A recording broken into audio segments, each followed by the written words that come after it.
सुप्रभात मित्रों, आज हम बात करने वाले हैं मुन्नू भंडारी की प्रसिद्ध नॉवेल आपका बंटी।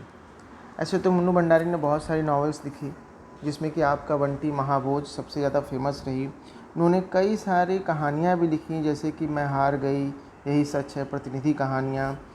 और इसके अलावा उन्होंने जो है कई सारी पटकथा पुस्तकें भी, जैसे कि निर्मला और रजनीगंधा भी लिखी है।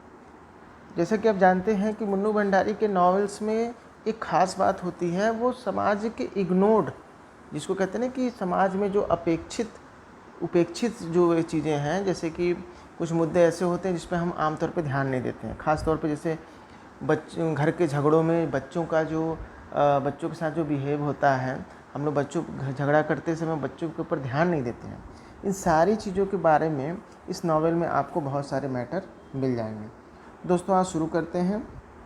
ये नॉवेल आपको हर सोशल प्लेटफॉर्म पे अवेलेबल है। ऑनलाइन भी आप मंगा सकते हैं, फ्लिपकार्ट, अमेजन, इन सब कंपनियों से, या फिर डायरेक्ट आप PDF भी चाहेंगे तो मैं दे दूँगा। देखिए, आपका बंटी मुन्नू भंडारी के उन बेहतरीन उपन्यासों में है जिसके बिना हम ये कह सकते हैं कि 20वीं शताब्दी जो चल रही है, इसमें कि बहुत डेवलपमेंट हो रहा है, लोगों की सोच बदल रही है, उनका रहन सहन, खान पान, ये सारी चीज़ें चेंज हो रही हैं, और ऐसी बहुत सारी चीज़ें हो रही हैं जिसका कि प्रभाव अच्छा भी है और बहुत ज़्यादा दुष्प्रभाव भी पड़ रहा है।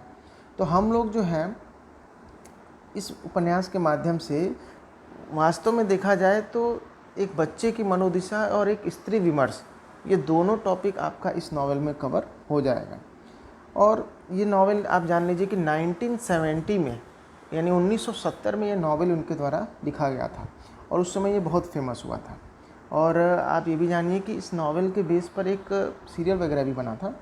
देखिए, इस नॉवेल में परिवार की एक दुनिया के बारे में बताया गया है कि किस तरह से एक छोटे से बच्चे के लिए उसका परिवार एक दुस्वप्न बन जाता है।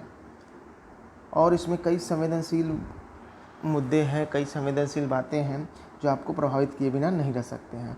और अब इसमें ये भी कहना मुश्किल है कि बात सिर्फ बच्चे की ही नहीं है, उसकी मदर जो होती है, माँ का नाम शकुन है, दोनों के बारे में इसमें सही चीज़ें बताई गई, कैसे उनके लिए एक यातना से भरा हुआ जीवन होता है।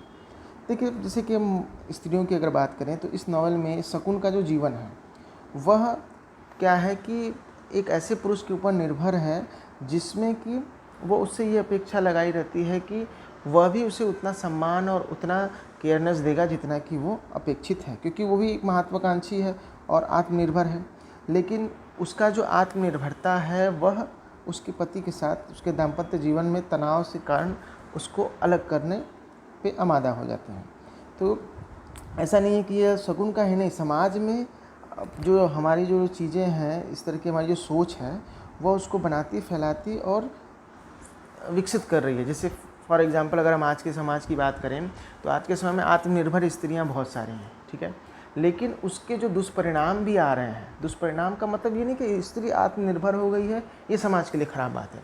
दुष्परिणाम की बात ये है कि आदमी और औरत एक दूसरे के साथ एडजस्टमेंट नहीं करना चाहते। ये कहानी, ये जो नावल आप पढ़ेंगे तो आप इस चीज़ को बहुत अच्छे से भली-भांति समझ सकते हैं कि ये नावल भले ही 50 साल पहले लिखा गया था, लेकिन आज के संदर्भ में ये बड़ा ही प्रासंगिक है।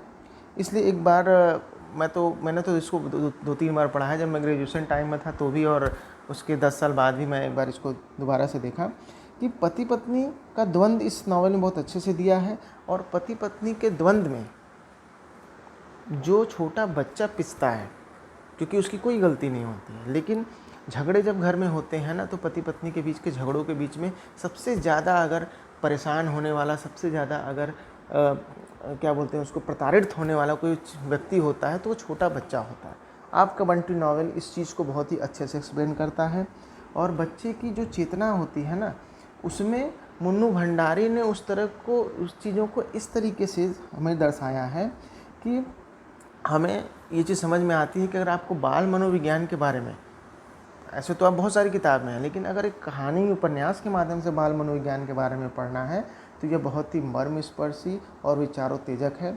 और इसको पढ़ने के बाद आपको ऐसी चीज़ें लगेंगी कि हो सकता है कि हम भी अपने घरों में ये चीज़ें कर रहे हैं। दोस्तों, अब मैं यहीं पे ख़त्म करता हूँ। अगर इसका PDF चाहिए होगा तो मैं दे सकता हूँ। हालांकि ये फ्लिपकार्ट और भी दूसरी चीज़ों पे अवेलेबल है, आप चाहे तो परचेज़ कर सकते हैं, लेकिन इसे एक बार पढ़ना ज़रूर चाहिए क्योंकि ये बहुत ही बेहतरीन नावल है।